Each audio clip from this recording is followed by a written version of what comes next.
अस्सलामु अलैकुम वरहमतुल्लाहि वबरकातुह। इन्नल हम्दुलिल्लाह नहमदुहु व नस्तईनुहु व नस्तगफिरुहु व नऊज़ु बिल्लाहि मिन शुरूरि अनफुसिना व मिन सय्यिआति अमालिना।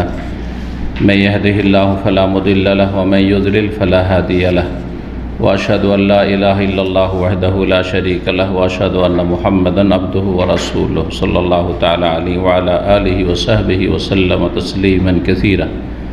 अम्मा बाद फ़क़द क़ालल इमामुल बुख़ारी रहमहुल्लाहु तआला बाबुल मसाजिद अल्लती अला तुरुक़िल मदीना वल मवादि अल्लती सल्ला फ़ीहा नबी सल्लल्लाहु अलैहि वसल्लम। क़ाल हद्दसना मुहम्मद बिन अबी बकर अल-मुक़द्दमी क़ाल हद्दसना फ़ुज़ैल बिन सुलैमान क़ाल हद्दसना मूसा बिन उक़बा क़ाल रअयतु सालिम बिन अब्दिल्लाह यतहर्रा अमाकिन मिन अत-तरीक़ फ़युसल्ली फ़ीहा व युहद्दिसु अन्न अबाहु कान युसल्ली फ़ीहा व अन्नहु रअा अन्नबी सल्लल्लाहु अलैहि वसल्लम युसल्ली फ़ी तिल्कल अमकिना व हद्दसनी नाफ़िउन अन इब्न उमर रज़ियल्लाहु अन्हुमा अन्नहु कान युसल्ली फ़ी तिल्कल अमकिना व सअलतु सालिमन फ़ला अअलमुहु इल्ला वाफ़क़ा नाफ़िअन फ़िल अमकिना कुल्लिहा इल्ला अन्नहुमा इख्तलफ़ा फ़ी मस्जिदिन बिशरफ़ि रौहा।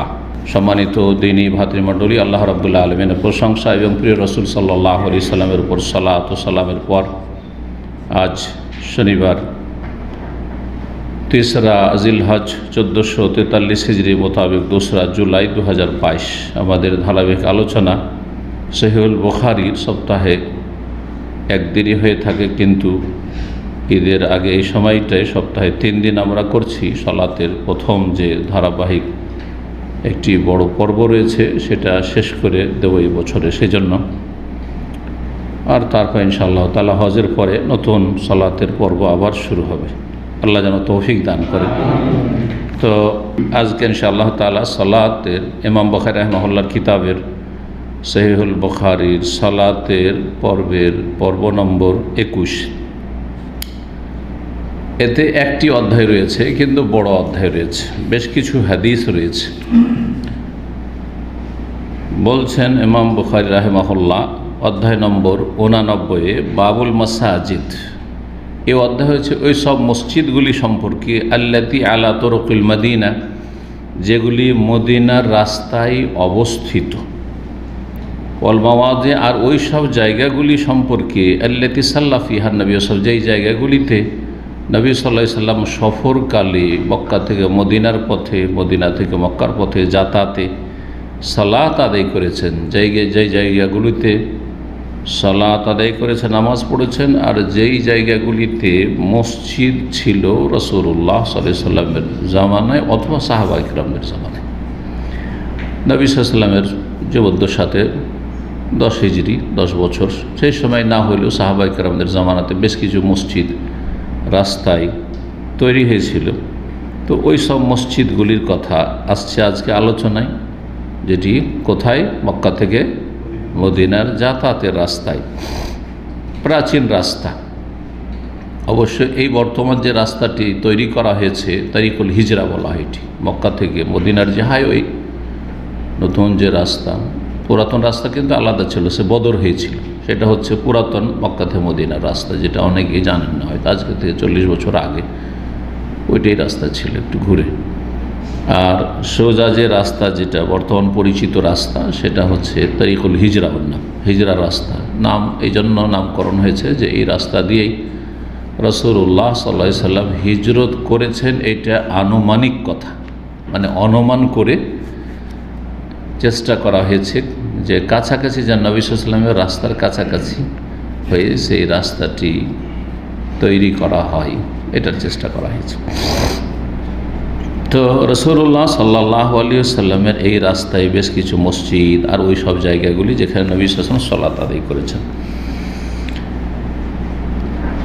চলেন হাদিস দু একটি দেখা যাক, তারপরে এই হাদিসগুলিতে শুধুমাত্র একটি গুরুত্বপূর্ণ মাসলা আসবে, আর বাকি হাদিসগুলির অর্থ আর বেশ কিছু জায়গা, সেই জায়গাগুলির অবস্থান সম্পর্কে শুধু জানা, যেটার এমন কোনো বিশেষ উপকারিতা আর আজকাল নেই। কোন একটি জায়গা চেনা মুশকিল 1400 বছর পরে, বরং 50-100 বছর হইলে চেনা মুশকিল, চিনে রাখা মুশকিল।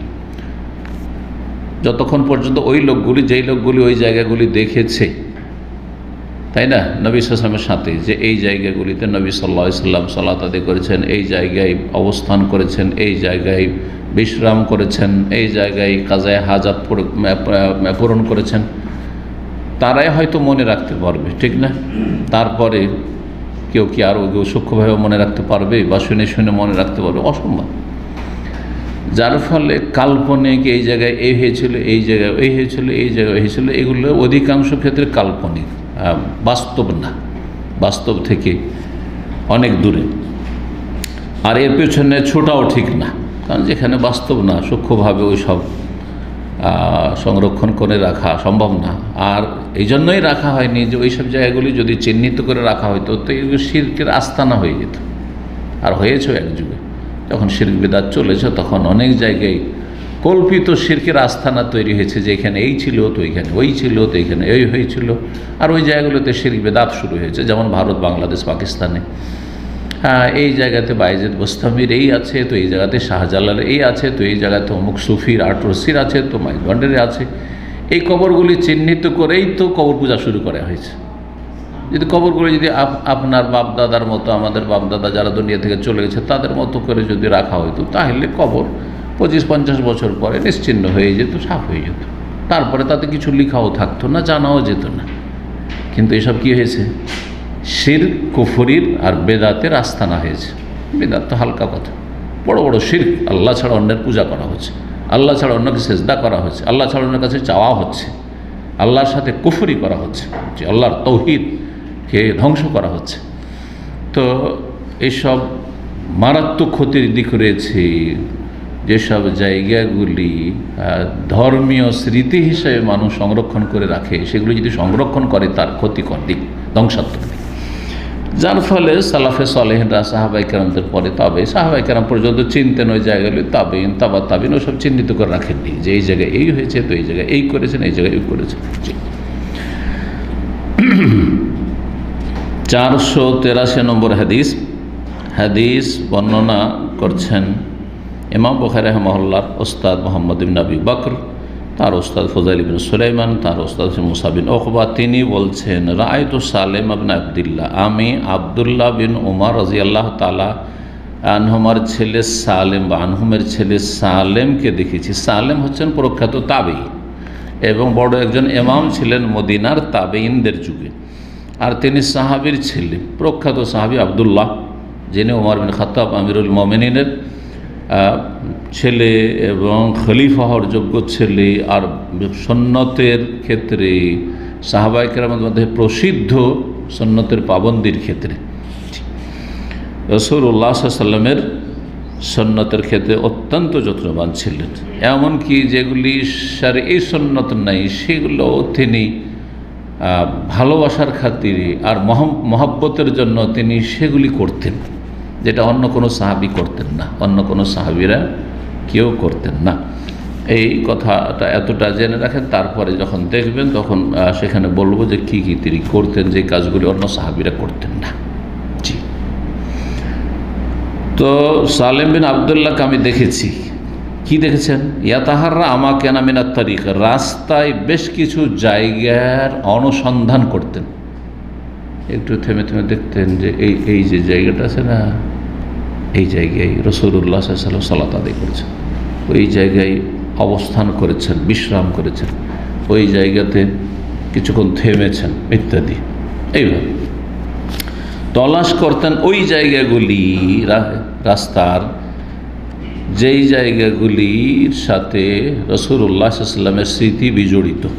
ফায়ুসাল্লি ফিহা, সেই জায়গাগুলিতে সালাত আদায় করতেন, যে এখানে রাসূলুল্লাহ সাল্লাল্লাহু আলাইহি ওয়াসাল্লাম সালাত আদায় করেছেন যাওয়ার পথে অথবা আসার পথে মক্কা মদিনা থেকে, সুতরাং ওই জায়গাতে সালাত আদায় করতেন। ওয়া ইউহাদ্দিসু, আর তিনি বর্ণনা করতেন। কি বর্ণনা করতেন? আন্না আবাহু কানা ইউসাল্লি ফিহা, যে তাঁর পিতা আব্দুল্লাহ বিন উমর রাদিয়াল্লাহু তাআলা আনহু, প্রখ্যাত সাহাবী, তিনি এই জায়গাগুলিতে সালাত আদায় করতেন। নবী সাল্লাল্লাহু আলাইহি ওয়াসাল্লাম ইন্তেকালের পর দীর্ঘদিন তিনি বেঁচে ছিলেন। উমাইয়া বংশের জালেম শাসক হাজ্জাজ বিন ইউসুফ, যে খনি শাসক গভর্নর, তার যুগে তিনি ছিলেন বেঁচে, এবং তারপরে ইন্তেকাল হয়েছে। দীর্ঘ সময় পেয়েছেন সাহাবায়ে কেরামের মধ্যে তিনি। তো ওই জায়গাতে যে জায়গাগুলিতে নবী সাল্লাল্লাহু আলাইহি ওয়াসাল্লাম তার জীবদ্দশায় সালাত আদায় করছে সেখানে থেমে সালাত আদায় করতেন। ও আন্নাও রাআন নবী সাল্লাল্লাহু আলাইহি ওয়াসাল্লাম, আর তিনি দেখেছেন, মানে তার পিতা সালেমের পিতা সাহাবী আব্দুল্লাহ বিন ওমর দেখেছেন নবী সাল্লাল্লাহু আলাইহি ওয়াসাল্লামকে ইউসাল্লি ফিতিল কাল, এই জায়গাগুলোতে সালাত আদায় করতেন। তাহলে এখন ধারাবাহিকতা হচ্ছে যে নবী সাল্লাল্লাহু আলাইহি ওয়াসাল্লাম যেই জায়গাগুলিতে সালাত আদায় করতেন ওই জায়গাগুলিতে সাহাবী আব্দুল্লাহ বিন ওমর সালাত আদায় করতেন। যেখানে যেহেতু নবী সাল্লাল্লাহু আলাইহি ওয়াসাল্লাম সালাত আদায় করেছেন, আমি একটু সালাত আদায় করে নিই, সফর করছি, ওই রাস্তা দিয়ে যাচ্ছি, বাসছি তখন। আর তারপরে বাপকে যেহেতু দেখেছেন তাবেঈ সালেম, তখন তিনি বাপের দেখা দেখি তার আগে রাসূলুল্লাহ সাল্লাল্লাহু আলাইহি ওয়াসাল্লাম সম্পর্কে তিনি শুনেছেন বাপের কাছে যে রাসূলুল্লাহ সাল্লাল্লাহু আলাইহি ওয়াসাল্লাম যে জায়গাগুলো সালাত আদায় করেছেন তিনিও বাপকে অনুসরণ করতেন, আর তার উপর রাসূলুল্লাহ সাল্লাল্লাহু আলাইহি ওয়াসাল্লামকে অনুসরণ করে এই কাজগুলি করতেন। জি, ব্যাস এতটুকু। তারপরে আর অন্য সাহাবী, চার খলিফার কেউ না আবু বকর, না ওমর, না উসমান, না আলী রাদিয়াল্লাহু আনহু, খোদ আব্দুল্লাহ বিন ওমরের পিতা আমির ওমর রাদিয়াল্লাহু আনহু এটু করতেন না। আশরা মুবাশশারা অন্য কেউ করতেন না, আবু হুরায়রা করতেন না, কেউ করতেন না, সবাই মহব্বত করতেন। তাহলে বোঝা গেল যে এটি কোনো সুন্নত বিষয় নয়, এটি কোনো শরীয়তের বিষয় নয়, সুন্নত নয় যে রাসূলুল্লাহ যেই জায়গাগুলিতে সালাত আদায় করেছেন সফরে সেই জায়গাগুলিতে আমাদেরকে সালাত আদায় করতে হবে। যদি কেউ এটাকে মনে করে যে আদায় করতে হবে তাহলে বেদাত, এই জায়গাগুলিতে সালাত আদায় করতে হবে তাহলে কি বেদাত। আর সেটার ভক্তি যদি এর চাইতে বেশি বেড়ে যায় আর সেই জায়গাতে কিছু পাওয়া যাবে আশা রাখে তাহলে শিরকের পর্যায়ে চলে যাবে। তাহলে আমাদেরকে পর্যায়গুলি ঠিক ভাগ করে জেনে নিতে হবে। সব সময় শিরক নয়, যেটা শিরক নয় সেটাকে শিরক বলবো না, আর যেটা শিরক সেটাকে হালকা করে বেদাত বলবো না। মাজারে কেউ সিজদা করেছে বলছে এরা বেদাত করছে, না শিরক করছে, শিরক করছে। কিন্তু মাজারে সিজদাও করে না কেউ, আর ধরেন মাজারে আল্লাহ ছাড়ানোর কাছে চাই না, যদিও চাইছে, ধরেন এমন কেউ আছে, ধরে নেন ওদের মধ্যে কিছু আছে, একটু অত অন্ধ নয় হয়তো, দু একজন থাকতে পারে শতকরা এইসব মূর্খ সমাজে, মানে শিরকি আকিদার সমাজে, বেরেলবি সমাজে, মাজারপন্থী সমাজে, না না না আমি কি দিতে পারে, আমি চাই না কিছু, আমি ওখানে গিয়ে আল্লাহর কাছে চাই। ওখানে গিয়ে কি করি, মাজারে গিয়ে, শাহজালাল মাজারে গিয়ে আল্লাহর কাছে চাই। তো বলে যে তোমার এটা শিরক নয়, কিন্তু এটা বেদাত, এটা বেদাত। আর এমন বেদাত যেটা শিরকের কাছাকাছি নিয়ে চলে গেছে, কারণ এইভাবে কিন্তু ধীরে ধীরে শিরক শুরু হয়েছে। ওইখানে গিয়ে আল্লাহর কাছে চাইতে চাইতে, এইখানে যখন চাইতে এসছি, কেন চাইতে এসছি, তাহলে এমন কোনো মহামানব এখানে আল্লাহর ওলি শুয়ে আছেন, যিনি অসাধারণ, সুতরাং তিনি তো আল্লাহর কাছ থেকে নিয়ে দিতে পারেন, তখন তার কাছে চাওয়া শুরু হয়ে গেল। এইভাবে কিন্তু মাজার পূজা শুরু হয়েছে। এই জন্য আমি একটা কথা অনেক যুগ আগে থেকে বলি যে আজকের বেদাতি কালকে মুশরিক। যারা আজকে বেদাত করছে, মিলাদ করছে, কালকে কিয়াম করবে দাঁড়িয়ে, আর কিয়াম মানে নবী হাজির হয়ে গেছে, এটা শিরকি আকিদা, আর তারপরে মাজারে যাবে। আজকে যারা মাজার পাকা করেছে বলছে না না সেজদা করবে না। কিছু কিছু পীরের তরিকতলারা আছে বলছে যে মাজার আমরা রাখি, পাকা করে রেখেছি, কারণ আল্লাহর ওলির কবরটাকে কাঁচা করে রাখবো, পাকা করে রেখেছি। এই পাকা করা তোমার বেদাত, গোমরাহি, জাহান্নামে যাওয়ার কারণ, কিন্তু শিরক নাই। কিন্তু পাকা করার পরে তাতে চাদর চলল, চাদর চড়লা কিসের জন্য, বলতে সম্মান করার জন্য, সম্মান করার জন্য, তার থেকে কিছু পাবো এই আশা নেই। যদিও যারা চাদর চড়ায় মনে করে যে চাদর চড়াও ছিলে অনেক কিছু পাবো, তাহলে শিরক। কিন্তু চাদর চড়াইলাম বলছেন না না কিছু পাবো না, তারপর যে এখনও বেদাত। কিন্তু চাদর চড়াইলাম এই জন্য আমার রুজিতে এবছর অনেক বরকত হয়েছে, চাদর চড়িয়ে এসছি সেজন্য আমার ঘরে একটা খুব ফুটফুটে সন্তান এসছে, তাহলে শিরকি আকিদা, শিরকি আকিদা, শিরকে চলে গেল। তাহলে শিরক আর বেদাত খুব কাছাকাছি, শিরক আর বেদাত কাছাকাছি। আর শিরক হচ্ছে বেদাত মানে নব আবিষ্কৃত, কারণ ইসলামে শিরকের কোনো অস্তিত্ব নেই। সুতরাং কেউ যদি শিরক করে ওটাও ব্যাপক অর্থে কি বেদাত, কিন্তু শিরক সেটা আল্লাহর সাথে শরীক স্থাপন করা, আল্লাহর হক অন্যকে দিয়ে দেওয়া। তো সাহাবি করতেন, কিন্তু অন্য অন্য সাহাবিরা করতেন না, শুধু আব্দুল্লাহ বিন ওমর করতেন। কী জন্য করতেন, তাহলে এই জন্য শুরুতে বলেছি যে তিনি অতি মহব্বত এবং নবী সাল্লাল্লাহু আলাইহি ওয়াসাল্লামের সুন্নতকে আঁকড়ে ধরে থাকতেন। এমনই যেগুলি সুন্নত নয় তবে নবী সাল্লাল্লাহু আলাইহি ওয়াসাল্লামের অভ্যাসগত বিষয় যদি করতেন সেটাও, যেমন নবী সাল্লাল্লাহু আলাইহি ওয়াসাল্লামের চুল ছিল বাবরি, এটি সুন্নত না, কখন সুন্নত না, এটি অভ্যাসগত বিষয়। তো নবী সাল্লাল্লাহু আলাইহি ওয়াসাল্লামের বাবরি চুল ছিল, সেজন্য আমিও চুল রাখবো, রাখেন, অসুবিধা নেই, জায়েজ আছে। কিন্তু যদি মনে করে যে এটা এবাদতগত সুন্নত, না এবাদতের কোনো এবাদত নয়, এটা দাড়ি হচ্ছে এবাদত, কিন্তু আমার বাবরি চুল রাখা কোনো এবাদত নয়। নবী সাল্লাল্লাহু আলাইহি সাল্লাম প্রাকৃতিক পাগড়ি পরা কোনো ধর্মের বিষয় না। পাগড়ি পরা আরবদের সাজ ছিল সেই যুগের। কাফের আবু জাহল আবু লাহাব পাগড়ি পরত, যেমন সুডানি, মুসলিম আর খ্রিস্টান সবাই পাগড়ি পরে, না পরে না? সবাই পরে। কথা বোঝা গেছে না? যেমন শাড়ি মুসলিম মহিলারাও পরে, হিন্দু মহিলারাও পরে। তো বুঝবে শাড়িকে বিশেষ সাজ বলবো না, ঠিক ওই রকমই ভারতীয়দের মহিলাদের কাপড় হচ্ছে শাড়ি সাধারণত, ঠিক ওই রকমই আরবদের মাথার একটা সাজ ছিল কি পাগড়ি। কাফেররা লড়াই করতে আসতো ইসলামের বিরুদ্ধে পাগড়ি পরে, আর মুসলিমরা পাগড়ি পরে। তো পাগড়ি এবাদত হয়ে গেল না? এগুলো জাল কথা। পাগড়ি পরে সালাত আদায় করলে 70 গুণ সওয়াব পাওয়া যাবে, একবারে জাল হাদিস, জাল হাদিস। আল্লাহ আলমান হাদিস আলোচনা করেছেন। তো যাই হোক, যদি কেউ নবী সাল্লাল্লাহু আলাইহি সাল্লামের ভালোবাসায় নিশ্চিত জানে এই জায়গায় যে নবী সালাত আদায় করেছেন, আর সে ব্যক্তি পর্যায়ে ব্যক্তিগত একজন দুজন কেউ করলো, তাহলে সেটা বেদাতের রূপ ধারণ করবে না। আমি জানি যে এই জায়গাটি এখন জানার কোনো সূত্র নাই, কিন্তু আর অন্যরা কেউ করেন এই রাস্তা কিন্তু ওলামারা এই জন্য বন্ধ করে দিয়েছেন, কারণ এটি হচ্ছে শিরক বেদাতের রাস্তা, সুতরাং এই চোরা রাস্তা বন্ধ করে দিতে হবে। কিন্তু সাহাবায়ে কেরামদের যুগে এই সম্ভাবনা ছিল না। আব্দুল্লাহ বিন উমর একা এটা করতেন, দলবদ্ধভাবে কেউ করেনি তাকে ফলো করে, সুতরাং সেটা বেদাতের আকার ধারণ করেও নি, শরীয়তের রূপ ধারণ করেও নি। যদি শরীয়তের ভিতরে কোনো একটা তার গুরুত্ব থাকতো তো সাহাবীরাও করতেন, করেননি। সুতরাং ব্যক্তি পর্যায়ে কেউ কোনো জায়গায় নবী সাল্লাল্লাহু আলাইহি সাল্লামের বলা হচ্ছে যে এই জায়গায় মওলুদুর রাসূল, যেমন মক্কায় যে লাইব্রেরিটা আছে, গেলাম একটু দেখে চলে আসলাম, বলে দেখলাম শুধু, অসুবিধা নেই, দেখলাম। কিন্তু ওখান থেকে তাবাররুক যদি হাসিল করা শুরু করি, না তাবাররুক হাসিল করবো না, কোনো বরকতের জায়গা ওইটা না, বরকত কাবাতে আছে, আল্লাহর ঘর হারামে আছে। হেরা পাহাড় একটু স্মৃতি দেখে আসি, অসুবিধা নেই। আমি গেছি হেরা পাহাড় গেছি, চৌর পাহাড় পর্যন্ত গেছি, চড়েছি, কিন্তু নেকির আশা এবাদত না, মোটেই না। তো যদি কেউ ব্যক্তি পর্যায়ে করে এই ধরনের কাজ আর জানা থাকে যেমন সাহাবীরা, তাহলে তো ঠিক ছিল। কিন্তু এখন প্রথম কথা জানাই না যে কোন জায়গায় কোথায় নবী সাল্লাল্লাহু আলাইহি ওয়াসাল্লাম আদায় করেছেন, আর বসেছেন, আর অবস্থান করেছেন, আর ঘুমিয়েছেন রাস্তায়।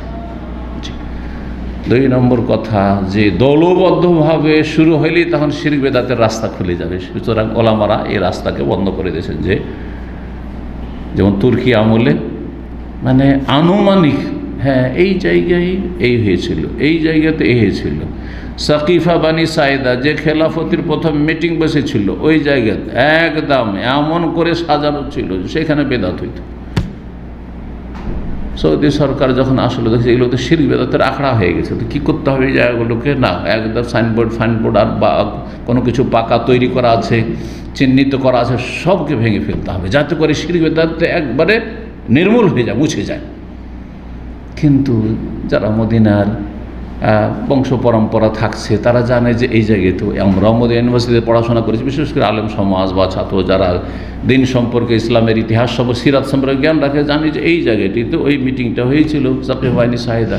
সে মসজিদ নববীর পাশে একটা সুন্দর পার্কের মতো হয়ে আছে, কিন্তু ওইখানে যদি কিছু লেখা থাকতো তো কত বেদাতি যে ওখানে শিরক বেদাত করতো, চুমা দিত।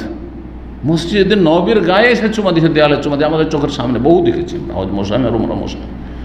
তাহলে এরকম জায়গায় চুমা দিত না যে এই জায়গায় সাহাবায়ে কেরাম মিটিং করেছে, এই জায়গাতে প্রথম খলিফা নির্বাচন হয়েছে আবু বকর সিদ্দিক রাদিয়াল্লাহু তাআলা, ইত্যাদি ইত্যাদি।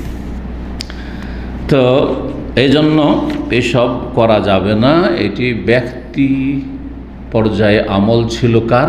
আব্দুল্লাহ বিন উমর রাদিয়াল্লাহু তাআলা, কোনো সাহাবী এটা করেননি। জি। তারপরে হাদিসে নাফে রাহিমাহুল্লাহ, তিনি বিখ্যাত ইমাম ছিলেন এবং তিনি স্বাধীনকৃত গোলাম ছিলেন আব্দুল্লাহ বিন উমরের, সালেম ছেলে আর গোলাম দুইজনেই সহপাঠী, আর দুইজনে বড় আলেম হয়েছেন। তাহলে চাকর ও আলেম হওয়ার সুযোগ পেত ইসলামে, সাহাবায়ে কেরাম সালাফদের ইতিহাস। কিন্তু আমাদের সমাজে বড় বড় ধনীদের বাড়িতে চাকর নকর থাকলে তাকে না ইসলাম শেখায় না দুনিয়া শেখায়, না ওকে স্কুলে একটু যোগ্য পড়ে শুনে অথবা মাদ্রাসা পড়ে একটু যা কিছু হাফেজে কোরআন হোক অথবা কিছু দিন শিখুক, কোনো সুযোগ দেবে না। কাজ কাজ, ব্যাস, তুই আমার বাড়ির চাকর, কাজ কর। জি, কাজের মেয়ে কাজ কর, এবার শিক্ষার কী আছে তোর? তো কোথায় আমরা আর কোথায় আমাদের সালাফগণ যারা অনুসরণীয়। আল্লাহ যেন তৌফিক দান করেন মুসলিম জাতিকে। তো বলছেন নাফি ইবনে ওমর রাদিয়াল্লাহু তাআলা থেকে আন্নাহু কানা ইউসাল্লি ফি তিলকাল আমকিনা, তিনি আব্দুল্লাহ বিন ওমর ওই সব জায়গাগুলিতে সালাত আদায় করতেন, যে জায়গাগুলিতে নবী সালাত আদায় করতেন। ও সালতু সালেমান, সালেমকে জিজ্ঞাসা করছেন, নাফে এবং সালেম যেহেতু দুইজনেই একই রকমের আর একই ওস্তাদ, মানে আব্দুল্লাহ বিন ওমরের সব ছাত্র, তো বলছেন আমি সালেমকে জিজ্ঞেস করেছি তার ছেলেকে, ফালা আলামহু ইল্লা ওয়াফাকা নাফেআন, আমি জানি না যে কোনো ক্ষেত্রে তিনি বিপরীত কিছু বলেছেন, সব ক্ষেত্রে ওয়াফাকা নাফে, আর নাফে যেই কথাগুলি বলে তথ্যগুলি যে এই জায়গায় সালাত আদায় করেছেন, এই জায়গায় সালাত আদায় করেছেন, ঠিক ওইভাবেই বলেছেন, কোনো পার্থক্য নেই। কুলফিল আমকিনাতি কুল্লিহা ইল্লা আন্নাহুমা ইখতালাফা ফি মসজিদিন, একটা মসজিদ সম্পর্কে যে এই জায়গায় সালাত আদায় করেছেন কিনা রাসূলুল্লাহ সাল্লাল্লাহু আলাইহি ওয়াসাল্লাম, যেই জায়গাগুলিতে সালাত আদায় করেছেন রাসূলুল্লাহ সাল্লাল্লাহু আলাইহি ওয়াসাল্লাম, তার অধিকাংশ জায়গাগুলিতে সাহাবায়ে কেরাম অথবা তাবেঈনদের যুগে এটা করে মসজিদ বানিয়ে দেওয়া হয়, যে এই জায়গায় যখন নবী সাল্লাল্লাহু আলাইহি ওয়াসাল্লাম সালাত আদায় করে গিয়েছেন আর আমাদের মসজিদের এলাকাতে প্রয়োজন আছে, জনগণ বসবাস করে, সুতরাং একটা মসজিদ ওইখানেই বানায়, কোনো দোষের কথা নেই, কোনো দোষের কথা নেই, সেটাও মসজিদ বানিয়ে দিলাম ওই জায়গায়।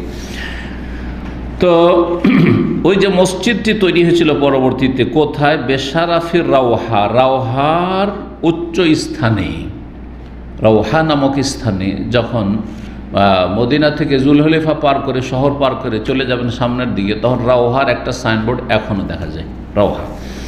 তো এই রাওহার শারাফ মানে উঁচা জায়গা, এই জন্য সম্মানিত ব্যক্তিকে শরীফ বলা হয়, কারণ সমাজের সে উন্নত ব্যক্তি, সম্মানিত ব্যক্তি। 484 নম্বর হাদিস, আব্দুল্লাহ বিন ওমর রাদিয়াল্লাহু তাআলা আনহু হতে বর্ণিত, তিনি বলেছেন মুসা বিন উকবা কান্না রাসূলুল্লাহ কানা ইয়ানজিলু বিযিল হুলাইফা। হাদিসগুলো ইমাম বুখারী রাহিমাহুল্লাহ এমনভাবে নিয়ে এসেছেন যে নবী সাল্লাল্লাহু আলাইহি ওয়াসাল্লাম মদিনা থেকে সফর শুরু করেছেন আর তারপরে মক্কা পর্যন্ত পৌঁছেছেন, বিভিন্ন জায়গায় একবারে মক্কা পর্যন্ত কোথায় কোথায় কোন জায়গাগুলিতে নেমেছেন, অবতরণ করেছেন বা বিশ্রাম করেছেন অথবা সালাত আদায় করেছেন, এইগুলো নিয়ে এসেছেন। তো রাসূলুল্লাহ কী করতেন, ইয়ানজিলু বিযিল হুলাইফা, প্রথম গিয়ে অবতরণ করতেন জুল হুলাইফা, যেটার বর্তমান নাম কি জানেন না, আবিয়ারে আলী, আবারে আলী বা আবিয়ারে আলী, কিন্তু জুল হুলাইফাটা হচ্ছে হাদিসের নাম, যেটা মদিনা থেকে এহরাম বাঁধার মিকাত। হেনা ইয়াতামের যখন ওমরা করতেন, ওফি হাজ্জাতিহি, আর যখন তিনি হজে ছিলেন, হজেও আর ওমরা তো সেখানে অবতরণ করতেন, কারণ ওখান থেকে এহরাম করবেন সেই জন্য। হিনা হাজ্জা ওয়াফি হাজ্জাতে, হিনা হাজ্জা যখন হজ করেছিলেন, একটি হজ বিদায় হজ, কোথায় নেমেছিলেন সেই জায়গাটি কোথায় ছিল, এখন তো মসজিদ তৈরি হয়ে গেছে, সেই সময়ের অবস্থার সাথে কোনো সম্পর্ক নেই। হ্যাঁ, কত পার্থক্য হয়ে গেছে, 100 বছর পরে 50 বছর পরেই পার্থক্য হয়ে গেছে, এখন তো অনেক সময় চলে গেছে। কোন জায়গা ছিল সেটি বলছে, তাহাতা সামরাতিন, একটি বাবলা গাছের তলায়, সামরা বলা হয় বাবলা গাছকে, বলেন তো বাবলা গাছ, হ্যাঁ।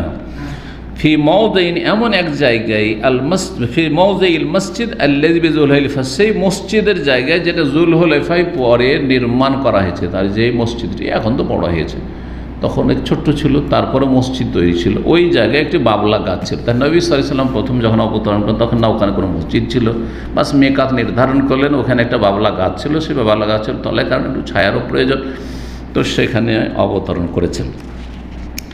ওয়াকানা ইজা, রাজা যখন ফিরে আসতেন, মিন গাজউইন, কোনো জিহাদ যুদ্ধ থেকে, কানা ফি তিলকা তারিক, আর ওই রাস্তা দিয়ে ফিরে আসছেন, আও ফি হাজ্জিন, অথবা হজে হতেন, আও উমরাতেন, উমরাই হতেন, তাহলে কি করতেন, হাবাতা মিন বাতনে ওয়াদিন, হাবাতা মানে নামতেন, হাবাতা হাবাতু মানে নামা, এই জন্য প্লেন নামাকে, ল্যান্ডিংকে হবুত আরবিতে বলা হয় আজকাল, হবুতুত তায়রা, দেখবে ওই যে সাইডবোর্ডগুলোতে ইংলিশ একদিকে লেখে, তার একদিকে লেখে হাবাতাতে তায়রা, মানে ল্যান্ডিং করেছে। হাবাতা মানে নামতেন, মিন বাতনে ওয়াদিন, উপত্যকার মধ্যভাগে, উপত্যকার মধ্যভাগে, বাতন মানে পেট, এটা মধ্যভাগ, তো মধ্যভাগে নামতেন।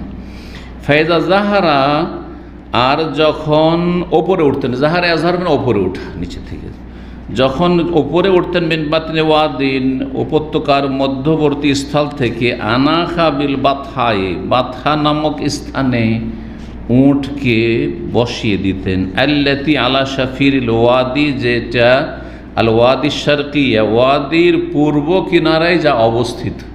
এখন উপত্যকা, প্রথম কথা ওয়াদি দুই দিকে উঁচা জায়গা পাহাড়ের মতো, আর মাঝখানে যে নিচু ঢালু জায়গা, এটাকে কি বলা হয়? ওয়াদি বলা হয়। বর্ষা বৃষ্টি হলে পানি সেই ওয়াদি উপত্যকা দিয়ে প্রবাহিত হয় আরব দেশগুলিতে। এটা হচ্ছে ওয়াদি, উপত্যকা। তো এখন ওই জুলহুলাইফা গেলে তো বুঝতেই পারবেন না যে কোনখানে ওয়াদি উপত্যকা আছে, এমন হয়ে গেছে। তবে একটু এদিক সেদিক গেলে বোঝা যাবে। ওখান থেকে একটা উপত্যকা নালার মতো এসছে, মধ্যে ইউনিভার্সিটির গেটের সামনে দিয়ে এসে একেবারে ওহদ পর্যন্ত এসছে, যেটাকে ওয়াদি আকিক বলা হয়, ওয়াদি আল আকিক। আর ওইটাই হচ্ছে ওয়াদি আকিক, যেটা জুলহুলাইফার ওখানেও ছিল, আবার ওই ওহদ পর্যন্ত এসছে। মদিনা ইউনিভার্সিটির সামনে ওই জায়গাটা সারা বছর এমনি শুকা পড়ে থাকে, কিন্তু বর্ষা যখন হয়, মদিনা আবার বর্ষা হয়, তখন খুবই বর্ষা বৃষ্টি হয়। এখানকার মতো না যে বছর বর্ষায় নেই তেমন হয়। তো ইল্লা মাশাআল্লাহ, তো বর্ষা হয়ে এমন হইতো যে সাঁতার কাটার মতো পানি হয়ে যেত। এবার শোনা যে কোনো বাচ্চা ওখানে ডুবে গেছে, মানে মানুষ ডুবার মতো অবস্থা, জি, তখন ভর্তি হয়ে যেত। আর এমনি সময় আমি এক দুবার হেঁটেওছি দূর থেকে, হেঁটেই চলে যাই। তো হেঁটে ওখান দিয়ে শুকনো হেঁটে পার হয়ে গেছি, আবার উপর উঠে গেছি। যেমন আমার দেশে অনেক নদী আছে, বছরে কিছু কিছু সময় শুকিয়ে যায়। জি, তো বলছেন যে সেই বাথা নামক স্থানে উটকে বসিয়ে দিতেন। আল্লাহ তাআলা শাফিরিল ওয়াদি শারকিয়া, উপত্যকার পূর্ব কিনারে রয়েছে ফার রাসা, আর সেখানে রাতের কিছু অংশ বিশ্রাম করতেন। আর রস মানে বিশ্রাম করা, রাতের কিছু অংশ, গোটা রাত কাটানো নয়। রাতে চলতে চলতে চলতে ক্লান্ত হয়ে গেছেন, চলো একটু 2-3 ঘন্টা একটু এখানে আরাম বিশ্রাম করিনি। সাম্মা ফাররাসা, সাম্মা মানে ওখানে, সাম্মা মানে হুনালিকা, ফাসাম্মা ওয়াজহুল্লাহ, যেমন কোরআনে রয়েছে। সাম্মা মানে হুনা, সুম্মা মানে অতঃপর, আর সাম্মা মানে দেখেন, সুম্মা সায়ে পেশ দিলে অতঃপর, তারপর, আর সাম্মা মানে হুনালিকা, ওখানে। তো বলছেন ফাররাসা সাম্মা, সেখানে বিশ্রাম করতেন হাত্তা ইউসবিহা, ভোর হওয়া পর্যন্ত। লাইসা ইনদাল মসজিদ আল্লাযী বিহিজারাতিন, সেই মসজিদের কাছে নয়। এখন এগুলো কি করে বুঝবেন? মসজিদ নেই, অনেক মসজিদ নেই, অনেক মসজিদ অন্যরকম হয়ে গেছে। কোন মসজিদ বোঝানো হয়েছে? সেই মসজিদের উদ্দেশ্য নয়, আল্লাযী বিহিজারাতিন, যেটি পাথরের, কেউ বলছে নির্মিত, কিন্তু সে বা পাথরের কাছে অবস্থিত। ওয়ালা আলাল আকমা, আর সেই টিলার ওপরও নয়। আল্লাতী আলাইহিল মসজিদ, যেই টিলার ওপর, উঁচু জায়গা, টিলাকে আকমা বলা হয় বা আকামা, সেই টিলার ওপর নয় যেখানে একটি মসজিদ নির্মিত হয়েছে পরবর্তীকালে। কানা সাম্মা খালিজুন, সেখানে একটি ঝর্ণা ছিল। খালিজ, বর্তমান যুগে খালিজ বলা হয় গালফ, যে এই জন্য দোয়ালুল খালিজ বলা হচ্ছে, যে 6টি দেশকে কি বলা হচ্ছে? গালফ কান্ট্রিজ, দোয়ালুল খালিজ। তো খালিজ এই যে আমরা উপসাগর, উপসাগর হচ্ছে খালিজ। কিন্তু এখানে খালিজ বলতে তার ওই সাগর বা উপসাগর নাই, এখানে খালিজ মানে হচ্ছে ঝর্ণা। কানাসাম্মা খালিজ, ওখানে একটি ঝর্ণা ছিল। ইউসাল্লি আবদুল্লাহ ইনদাহু, আবদুল্লাহ বিন ওমর রাদিয়াল্লাহু আনহু ওর পাশে সালাত আদায় করতেন। কেন? যে এই জায়গায় নবী সাল্লাল্লাহু আলাইহি ওয়াসাল্লাম সালাত আদায় করেছেন। ফি বাতনিহি কুসুবুন, সেই যে জায়গাটি ছিল, সেই জায়গার মধ্যবর্তী স্থলে বালুর স্তূপ ছিল। বালুর স্তূপ ছিল। বালুর কি ছিল? ঢের বা স্তূপ ছিল। কুসুব কয়েকটি স্তূপ ছিল। কাসিবুন মানে হচ্ছে একটি স্তূপ, কাসিবা মাহিলা কোরআনে কারীম রয়েছে। আর কুসুব মানে বেশ কিছু স্তূপ ছিল। কানা রাসূলুল্লাহ ইউসাল্লি, সাম্মা ইউসাল্লি, নবী সাল্লাল্লাহু আলাইহি ওয়াসাল্লাম ওখানে সালাত আদায় করতেন। ফাতাহা ফিহিস সাইল, কিন্তু সেই যুগেই সেখানে বন্যা প্রবাহিত হয়। তাহলে মদিনা তো মাঝে মাঝে কি হইতো? বন্যা হইতো। ফাতাহা ফিহিস সাইল বিল বাথা, বাথা নামক এলাকায় সেখানে বন্যা প্রবাহিত হয়। হাত্তা দাফানা যালিকাল মাকান, এমন বন্যা প্রবাহিত হয় যে বন্যার স্রোতে সেই জায়গাটি নিশ্চিহ্ন হয়ে, দাফন হয়ে গেছে মানে নিশ্চিহ্ন হয়ে গেছে, নিশ্চিহ্ন হয়ে গেছে। আল্লাযী কানা আব্দুল্লাহ ইউসাল্লি ফি, যেই জায়গায় আব্দুল্লাহ বিন ওমর সালাত আদায় করতেন আর বলতেন যে এখানে রাসূলুল্লাহ সাল্লাল্লাহু আলাইহি ওয়াসাল্লাম সালাত আদায় করেছেন। ঠিক 485 নম্বর হাদিস বলছেন যে আব্দুল্লাহ বিন ওমর রাদিয়াল্লাহু তাআলা হাদিস বয়ান করেছেন, নবী সাল্লাল্লাহু আলাইহি ওয়াসাল্লাম কী করতেন বলছেন, সাল্লাহ হাইসুল মসজিদুস সাগীর, সালাত আদায় করতেন যেই জায়গায় ছোট্ট একটি মসজিদ তৈরি হয়েছে তখন, আল্লাযী দুনাল মসজিদ, যেটি সেই মসজিদের কাছাকাছি, আল্লাযী বিশারাফির রাওহা, রাওহার উঁচু স্থানে যে আরেকটি মসজিদ রয়েছে তার কাছাকাছি। তাহলে সেখানে দুটো মসজিদ ছিল সেই যুগে। ওয়াকাদ কানা আবদুল্লাহ ইয়ালামুল মাকান, আর আবদুল্লাহ বিন ওমর ওই জায়গাটি জানতেন, আল্লাযী কানা সাল্লা ফিহিন নবী, যেখানে নবী সাল্লাল্লাহু সালাত আদায় করেছেন তিনি জানতেন, যে তিনি সচক্ষে দেখেছেন, নবী সাল্লাল্লাহু আলাইহি ওয়াসাল্লামকে সাথে থেকেছেন। ইয়াকুল, আর তিনি বলতেন, সাম্মা আন ইয়ামিনিকা, কোথায় নামাজ পড়েছেন নবী সাল্লাল্লাহু আলাইহি ওয়াসাল্লাম বলছেন যে সেখানে তোমার ডান দিকে, তোমার ডান হাতে পড়বে। কখন ডান হাতে পড়বে, তাহলে কিভাবে দাঁড়াইতে হবে তো ওটাও তো বুঝতে হবে। তো বলছেন যে সাম্মা, সেখানে আন ইয়ামিনিকা, তোমার ডান দিকে পড়বে।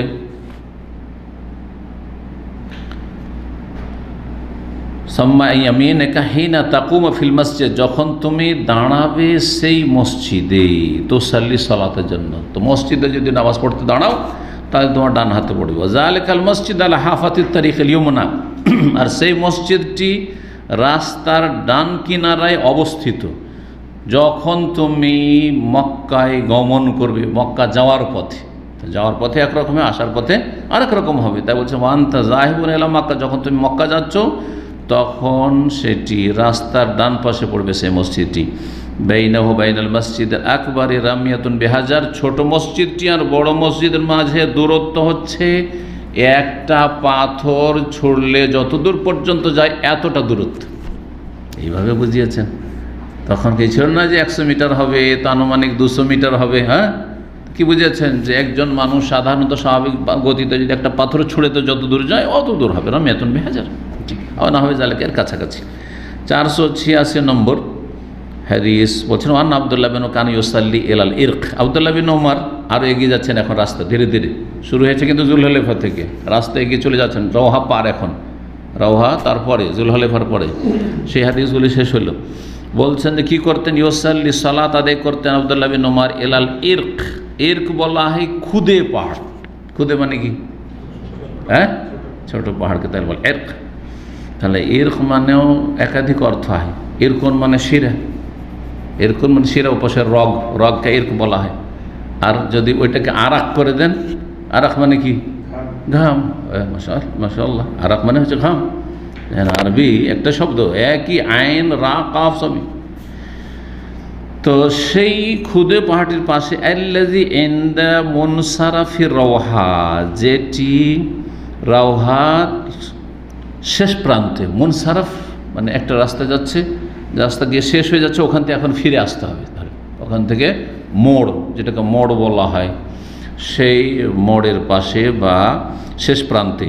ওয়াজালিকাল ইরকু ইনতিহাউ তারফিহি আলা হাফাতিত তারিক দুনাল মসজিদ আল্লাযী বাইনাহু বাইনাল মুনসারিফি ওয়া আনতা যাহিবুন ইলা মক্কা, বলছেন যে ওই খুদে পাহাড়টি কোথায়, ইনতিহাউ তারফিহি, তার শেষ প্রান্ত বা প্রান্ত সীমা, শেষ প্রান্ত মানে প্রান্ত সীমা কি, শেষ প্রান্ত হচ্ছে আল হাফাতিত তারিক, রাস্তার এক কিনারায়, দুনাল মসজিদ, সেই মসজিদটির কাছাকাছি, আল্লাযী বাইনাহু, যার মাঝে, ওয়া বাইনাল মুনসারিফ, আর সেখানের যে শেষ প্রান্ত রয়েছে, সেই শেষ প্রান্তর মাঝে যখন তুমি মক্কার রাস্তায় যাচ্ছ। ওয়াকাদ উবতুনিয়া সাম্মা মসজিদুন, সেখানে পরবর্তীকালে একটি মসজিদ বানানো হয়, নির্মাণ করা হয়। ফালাম এখন আবদুল্লাহ ইউসাল্লি ফি যালিকাল মসজিদ, ওই মসজিদে আবদুল্লাহ বিন ওমর রাদিয়াল্লাহু আনহু সালাত পড়তে যেতেন না, কারণ ওখানে নবী সাল্লাল্লাহু আলাইহি ওয়াসাল্লাম সালাত আদায় করেননি। নফল সালাতের জন্য মসজিদে যেতেন না, কোথায় যেতেন, যেই জায়গায় নবী সাল্লাল্লাহু আলাইহি ওয়াসাল্লাম সালাত আদায় করেছেন, কিন্তু সেটা ব্যাপক আকারে সাহাবীরা করেননি। সুতরাং কেউ বলতে পারবে না যে এগুলো সুন্নাত, এগুলি সুন্নাত, যা আমি হেরা পাহাড়ের গোয়ায় চড়বো আর সেখানে সালাত আদায় করবো, সৌর পাহাড়ের গোয়ায় চড়বো, সেখানে সালাত আদায় করবো, মোনাজাত করবো।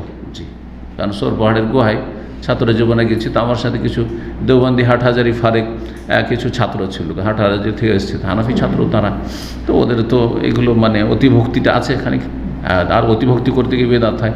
সৌর পাহাড়ে চড়ার পরে তারপরে সেখানে শুরু করলো মোনাজাত, আর কান্নাকাটি করে যে মোনাজাত হইল।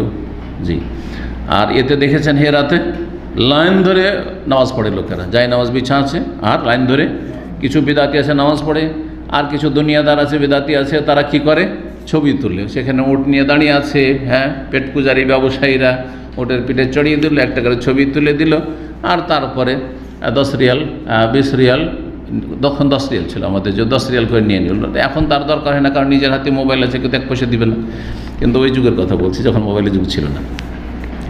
তো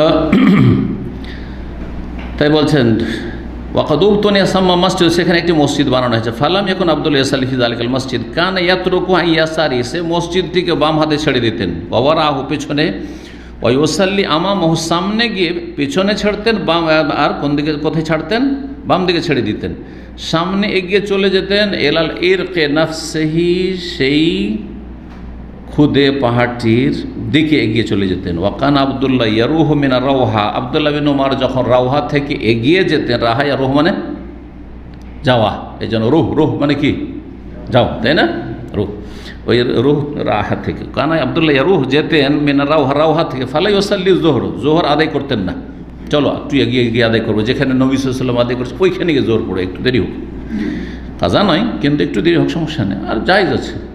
জোহর ধরেন 11:30 হচ্ছে, কেউ যদি 12:15 আদায় করে, 12:30 করে, জায়েজ আছে, এমন নয় যে গুনাহগার হয়ে গেল। তবে জামাত চললে জামাত পড়তে হবে, জামাত ওয়াজিব, ওটা আলাদা বিষয়, কিন্তু সবাই মিলে আমরা জামাত করবো, সফরে আছি আর আমরা একটার সময় জামাত করবো, এটা কোনো নাজায়েজ কাজ না, কথা বুঝতে পারছেন না? জি, আউয়াল ওয়াক্তে পড়া বেশি উত্তম, কিন্তু মাঝখানে অসুবিধা নেই, তবে তাড়াতাড়ি আদায় করলে ভালো, মানুষের হায়াত মত। জি, তো বলছেন যে সেখানে জোহর আদায় করতেন না, গিয়ে চলে যেতেন, হাত্তা ইয়াতি যালিকাল মাকান, ওই জায়গায় পৌঁছিতেন, ফায়ুসাল্লি ফিহি জোহর, সেখানে এসে জোহর আদায় করতে। ওয়াইদা আকবাল মিন মক্কার, যখন মক্কার দিক থেকে আসতেন, ফাইন মাররা বিহি, যদি এই পথে অতিক্রম করতেন, কাবলা সুবহ, ভোরের আগে, ফজর হতে যাচ্ছে হয়তো, এমন সময় আছে যখন এখনও ফজর হয়নি, 1-2 ঘন্টা আছে, এগিয়ে যেতেন না, থেমে যেতেন, যে এখানে থাকবো, আর তারপর নবী সাল্লাল্লাহু আলাইহি ওয়াসাল্লাম যেই জায়গায় সালাত আদায় করেছেন আমরা কিনে, ওই জায়গাতে সালাত আদায় করবো ফজর, তারপরে এগিয়ে যাবো।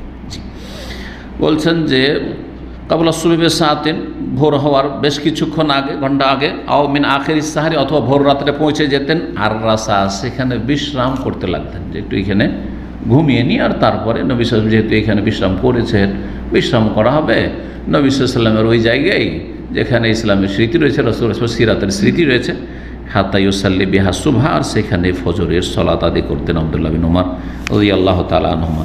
487 নম্বর হাদিস, ওয়ান্না আব্দুল্লাহ হাদাসাহু, আব্দুল্লাহ বিন উমর আরও বয়ান করেছে, সবগুলি কিন্তু আব্দুল্লাহ বিন উমর, কারণ অন্য কেউ যেহেতু এই কাজ করতেন না, ওই জায়গা তলাশ করতেন না।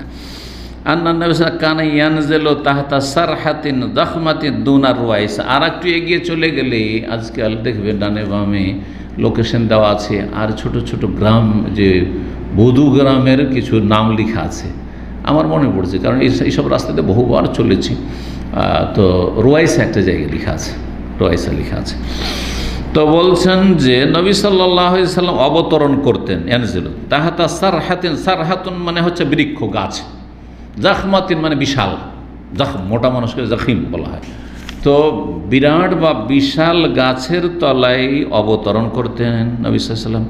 দুনায় রোয়াইসা, রোয়াইসার নিকটবর্তী এলাকায়, আইয়ামিনিত তারিক, রাস্তার ডান দিকে, রাস্তার ডান দিকে, ওয়াজাহাত তারিক, রাস্তার এক পাশে, ফি মাকানিন বাতহিন সাহলিন, এমন এক জায়গায় যেই জায়গাটি হয়তো প্রশস্ত সমতল, মানে প্রশস্ত সমতল ভূমিতে, মাকান ভূমি, আর বাতহিন মানে হচ্ছে আপনার সমতল, আর সাহাল মানে হচ্ছে প্রশস্ত, প্রশস্ত সমতল ভূমিতে, তার ওখানে এমন একটা জায়গা আছে, কারণ পাহাড়ি এলাকা, মক্কা মদিনার রাস্তা, কিন্তু সমতল ভূমি রয়েছে আর প্রশস্ত জায়গা রয়েছে, সেখানে অবস্থান করে। হাত্তা ইউফজিয়া মিন আকমাতিন দোয়াইনা বারিদ রুয়াইসা মিলাইন, এমনকি সেখান থেকে তিনি বের হয়ে যেতেন, মানে এগিয়ে যেতেন। আফজা ইউফজি, আফজা ইউফজি মানে পৌঁছে যাওয়া বা এগিয়ে যাওয়া, চলে যেতেন বা এগিয়ে যেতেন, মিন আকমাতেন, এমন একটি টিলা হয়ে, যেটা দোয়াইনা বারিদের রোয়াইসা মিলাইন, রোয়াইসার বারিদ মানে ডাকঘর কেউ অনুবাদ করেছে, আর বারিদ মানে হচ্ছে দূরত্ব হয়, সুতরাং দুটোই অনুবাদ হতে পারে, দুটোই অনুবাদ হতে পারে। তো রোয়াইসার তার থেকে 2 মাইলের দূরত্বে দোনা বাড়ির যে ডাকঘর রয়েছে ডাকঘরের নিকটে, তাহলে সেই যুগে ডাকঘর হয়েছিল পরবর্তীতে, আর কারণ চিঠিপত্র আদান প্রদানের জন্য হতে পারে। এই অনুবাদ যদি ধরে না হয়, আর না হলে বারিদ মানে হচ্ছে দূরত্ব। তো কতটা দূরত্ব ছিল রয়সা থেকে? 2 মাইল দূর ছিল। জি। ওয়াকাদ ইনকাসারা আলাহা, আর ওই যে টিলা উঁচাটি রয়েছে তার ওপর ভাগটি ভেঙে পড়েছে। পাহাড় কিন্তু হয় নিচা হয় ধীরে ধীরে, ভেঙে ভেঙে ভাগ বলে। তো ফানসানা বলছেন যে ফানসানা ফি জৌফিহা, না এখানে ও গাছের কথা বলছে। ওয়াকাদ ইনকাসারা আলা, সেই গাছটি যে বিশাল গাছ ছিল সেই গাছের ওপর ভাগটি ভেঙে পড়েছিল। আর গাছ যখন ভেঙে যায় তখন আবার গাছের ডালগুলি থেকে ছোট ছোট অনেকগুলি শাখা প্রশাখা বা ডাল গজায়। তাই বলছেন ফানসানা ফি জৌফিহা, তার মাঝখান থেকে বেরিয়ে এসেছিল বিভিন্ন আরও কি ডালপালা।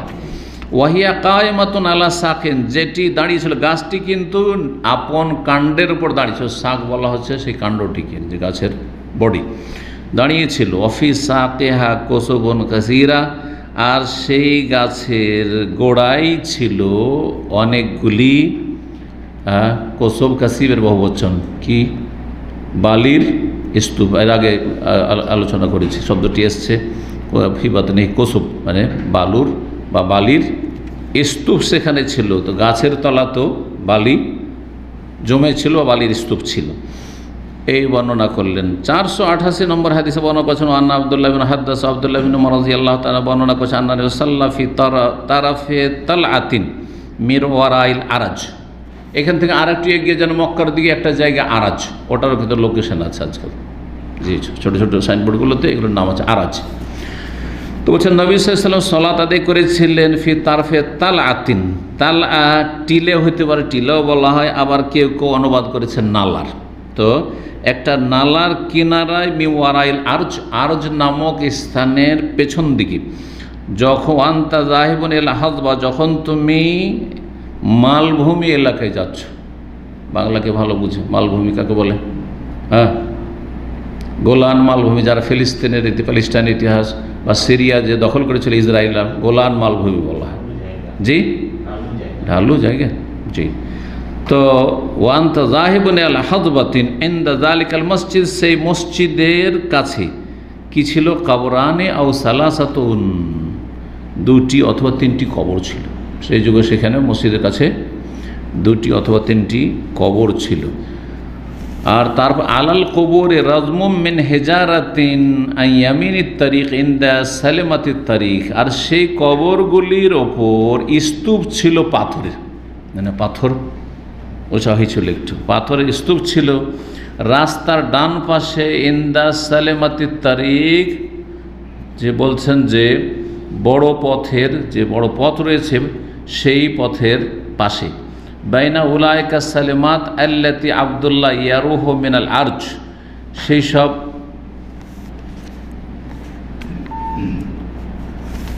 বলছে বাইনা উলাইকা সালেমাত আল্লাতি আব্দুল্লাহ ইয়ারুহু মিনাল আরজ, যখন আব্দুল্লাহ বিন উমর রাদিয়াল্লাহু আনহু আরজ থেকে যখন গমন করতেন তখন সেই সব যে বড় বড় পাথরগুলি ছিল, বড় পাথর মানে উঁচা উঁচা উঁচা জায়গা, মানে ছোট ধরনের পাহাড়, এই ধরনের যে বেশ কিছু ছোট ছোট পাহাড় বা উঁচু পাথর ছিল, সেগুলির মাঝখানে বাদ আনতামিলা শামসুবিল হাজারা, দুপুরবেলা যখন মাথার উপর থেকে সূর্য গড়ে যেত তখন সেখান থেকে বেরিয়ে যেতেন। ফাইউসাল্লি জোহরা ফি যালিকাল মসজিদ, তারপরে সেই মসজিদে গিয়ে সালাত আদায় করতেন যেখানে নবী সাল্লাল্লাহু আলাইহি ওয়াসাল্লাম সালাত আদায় করেছেন, পরে মসজিদ তৈরি হয়েছে।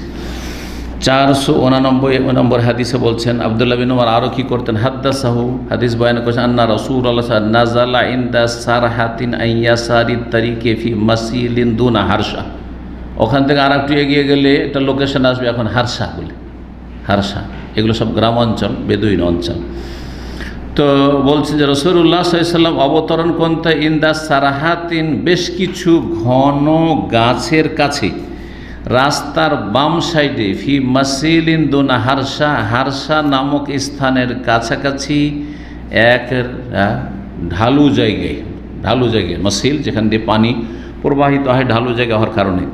জালিকাল মাসিল লাসিকুন বিকুরাই হারসা, আর সেই ঢালু জায়গাটি হারসার এক প্রান্তর সাথে মিলিত ছিল, বাইনাহু বাইনাত তারিক করিব মিন গলওয়া, তার মাঝখানে ওই জায়গার মাঝখানে আর রাস্তার মাঝখানে দূরত্ব ছিল একটি তীর ছোঁড়ার দূরত্ব। গলওয়া বলা হয় একটা তীর ছুড়লে সাধারণত যত দূর যায় ধনুক থেকে বেরিয়ে ততটা দূরত্ব। ওয়াকান আবদুল্লাহ ইউসাল্লি আলা সারহাতিন হি আকরাবুস সারহাত, আবদুল্লাহ বিন উমর ওই ঘন গাছ বিশিষ্ট এলাকার আশেপাশে সালাত আদায় করতেন। কোথায় সেটা বলছেন, ইউসাল্লি সালাত আদায় করতেন যেই গাছগুলির মাঝে যেই গাছটি সবচেয়ে কাছের গাছ ছিল সেই গাছের পাশে সালাত আদায় করতেন। কাছে ছিল কোন দিক থেকে? রাস্তার দিক থেকে যেতে প্রথম যে গাছ কাছের গাছ সেখানে সালাত আদায় করতেন। ওয়াহিয়া আতওয়ালহন্না, সেই গাছটি সবচাইতে লম্বা গাছ ছিল। এখন ওগুলো কিছুই নেই, তাই না? তাহলে এসব বোঝার আসলে নয়, কিন্তু সহিহ বুখারীতে হাদিস আছে। সুতরাং আমরা শুধু এগুলোর অনুবাদ করছি আর আসল মশলা বলে দিচ্ছি যে এই রকম কোনো তাবারক হাসিল করা যেহেতু সাহাবায়ে কেরামদের আমল ছিল না, কেউ অন্যান্য সাহাবীরা করেনি, সুতরাং এইটা করবে না, কারণ এটা বিদআতের আকার ধারণ করবে আর ধীরে ধীরে সেটা শিরক পর্যন্ত নিয়ে যাবে।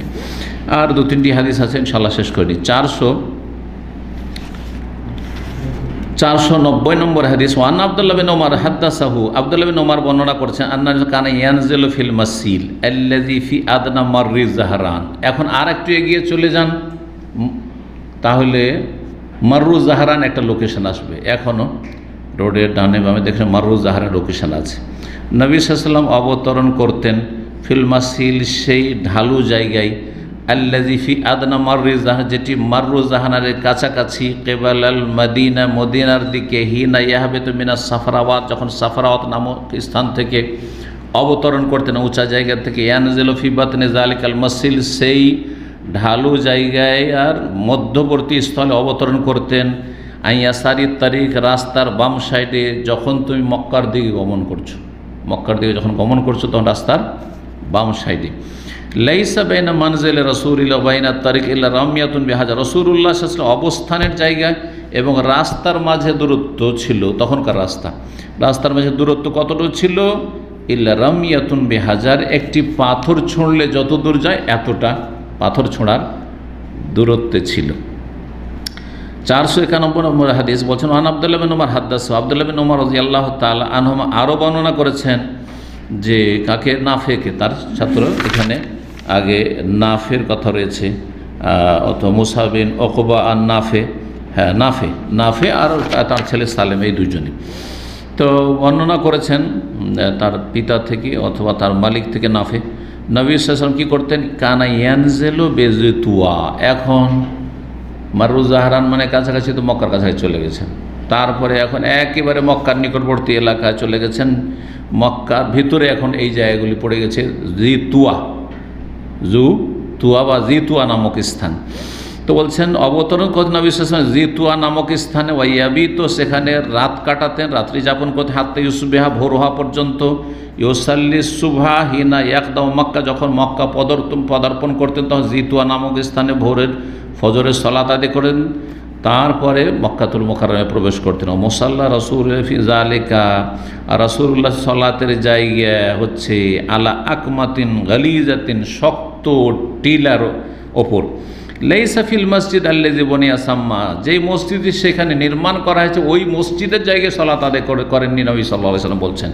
ওয়ালাকিন আসফালা মিন যালিক, ওই টিলা, যে শক্ত টিলার নিচু স্থানে সালাত আদায় করেছেন নবী সাল্লাল্লাহু আলাইহি ওয়াসাল্লাম, আলা আকমাতিন গালিজা, আরেকটি টিলার ওপর। জি 400 বলছে টিলার ওপর সালাত আদায় করেছেন, কিন্তু মসজিদের ভিতর যে মসজিদ পরে নির্মাণ করা হয়েছে সেই মসজিদের জায়গাতে সালাত আদায় করেননি, কথা বলছেন। 492 হাদিসে বলছেন যে আব্দুল্লাহ বিন ওমর রাদিয়াল্লাহু তাআলা আনহুমা বর্ণনা করেছেন তাকে নাফিকে আন্না নবী ইস্তাকবালা ফুরদাতাইল জাবাল আল্লাযী বাইনাহু ওয়া বাইনাল জাবালিত তাওয়িল নাহওয়াল কাবা, এখন কাবার পাশে পৌঁছে দিয়েছেন। মদিনা থেকে শুরু করে রাসূল কোথায় কোথায় কোথায় কোথায় সালাত আদায় করলেন, কোথায় অবস্থান করলেন, কোথায় রাত কাটালেন, আর এখন মক্কায় পৌঁছে গেছেন। মক্কার কাবার দুই দিকে যে বড় বড় দুটো পাহাড়, একটা হচ্ছে আবু কুবাইস আর একটা হচ্ছে জাবালে কয়কান।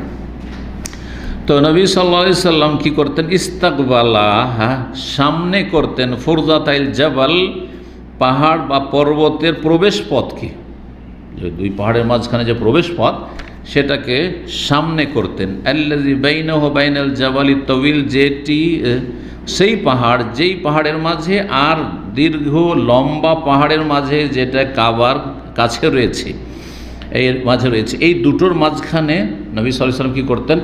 সামনে হয়ে দাঁড়াতেন। ফাজাআল আল মসজিদ আল্লাযী বুনিয়া সাম্মা, সেখানে যে মসজিদটি তৈরি করা হয়েছে সেটিকে কোথায় রাখতেন? বলছেন যে ইয়াসার আল মসজিদ, সেই মসজিদের বাম দিকে রাখতে হবে। তারাফিল আকমা, যেটা নির্মাণ করা হয়েছে টিলার এক প্রান্তে। ও মুসাল্লা নবী আসফালা মিনহু, আর নবী সাল্লাল্লাহু আলাইহি ওয়াসাল্লামের সালাতের জায়গা ছিল তার চাইতে নিচু এলাকায়, আল আকমাতি সওদা, কালো একটি টিলার ওপর, যেখানে সালাত আদায় করেছে রাসূলুল্লাহ সাল্লাল্লাহু আলাইহি ওয়াসাল্লাম। তাদাও মিনাল আকমাতে, সেই টিলা থেকে তুমি যদি জানতে চাও সূক্ষ্মভাবে যে কোন জায়গাটিতে নবী সালাত আদায় করেছেন, বলছে সেই টিলাটি, এখন ওগুলোও নেই, সব তো শেষ, বিশাল বিশাল পাহাড় তো সব শেষ হয়ে গেছে। তো 1400 বছর আগের কথা বলছেন যে টিলা থেকে তুমি ছেড়ে দেবে 10 গজ, আসরাত আজম 10 গজ ছেড়ে দেবে, অথবা তার আনুমানিক ছেড়ে দেবে। সুম্মা তুসাল্লি, তারপরে তুমি সালাত আদায় করে মুস্তাকবিল আল ফুরদাতাইন মিনাল জাবাল, পাহাড়ের প্রবেশ পথকে সামনে করে ওই জায়গায়, আল্লাযী বাইনাকা, যেটা তোমার মাঝে এবং কাবার মাঝখানে পড়ছে, একদিকে কাবা আর আরেকদিকে সেই পাহাড়টি পড়বে, এখানে যদি দাঁড়াও তাহলে ওই জায়গা থেকে 10 হাত বা 10 গজ দূরে রাসূলুল্লাহ সাল্লাল্লাহু আলাইহি ওয়াসাল্লাম সালাত আদায় করেছেন। এইভাবে নবী সাল্লাল্লাহু আলাইহি ওয়াসাল্লামের মক্কা থেকে মদিনার পথে কোথায় কোথায় সালাত আদায় করেছেন, ওই হাদিসগুলি ইমাম বুখারী রাহিমাহুল্লাহ সংকলন করে এখানে নিয়ে এসেছেন এই পর্বেই। এখানে আজকের আলোচনা আমাদের শেষ হলো। আল্লাহ রাব্বুল আলামিন যেন কবুল করেন।